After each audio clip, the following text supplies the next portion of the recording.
Anyway, Machine Gun, one of the great iconic numbers that Jimi Hendrix did at the New Year's Eve at the Fillmore East, Band of Gypsies.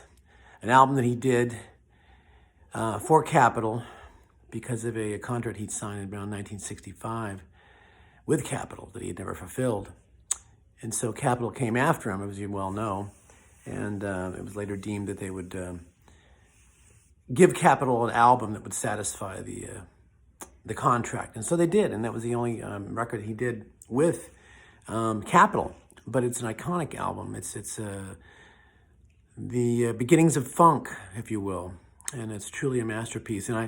And you ask, Miles Davis was asked what his favorite Jimi Hendrix piece was. And he said, Machine Gun. Machine Gun. He loved that piece, man. He really loved it. But one of the things I wanted to bring out about Hendrix was, in lieu of his 50th anniversary of his death coming up this September, is the fact of what a great field player he was. And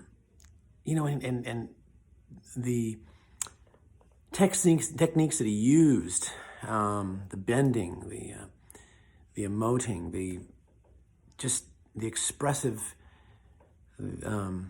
way in which he played was truly remarkable. And I think he had an open conduit. He just flowed. A lot of people criticize him today for his, people consider him sloppy, or he wasn't as technically advanced as, let's say, an Yngwie Malmsteen. People bring that up and how, it's not even a real comparison. Or Steve Morris. And these guys are great, but after listening to him for a few minutes, I'm bored with him.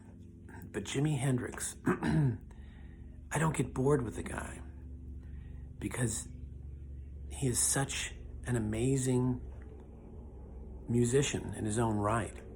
And why are we talking about him 50 years after his death? There's been a lot of great guitar players out there, and I love a lot of guitar players. And, all these guys that I listened to over the years with Del DiMeola, John McLaughlin, great players. But who do we commemorate in all these magazines and everything? Hendrix. And I don't think it's just because he's dead and his death brought him this immortal status. I really believe it's based upon his prolific songwriting,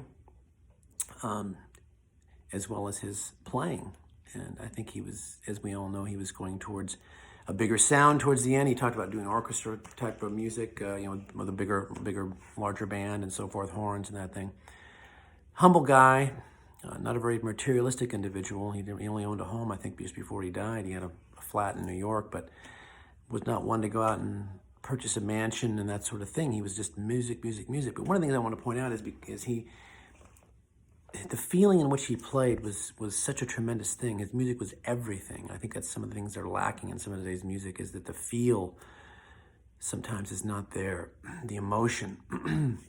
Not with all, but with much of music today. And I just wanted to point out that Hendrix had the ability to say more in one note than some of these other shredders can say in 100. And I mean that. And I think one of the most prime examples of that is from the Band of Gypsies, Machine Gun, in which he plays that A note for 16 bars. And he holds that. And that note, every time I hear it, I get the chills. And I'm going to show that to you. I'm sure you know which one it is, all the people out there, you aficionados out there. But it's amazing. And every time I play it, he just stands there majestically with that one note and blows my mind with it. And he was very much about sound, about the sound going into you. He was very much about healing with sound, very much ahead of his time. He thought music could be an escape. It could be a way in which people put into themselves an altered state of consciousness and perhaps relax their mood and so forth and so on.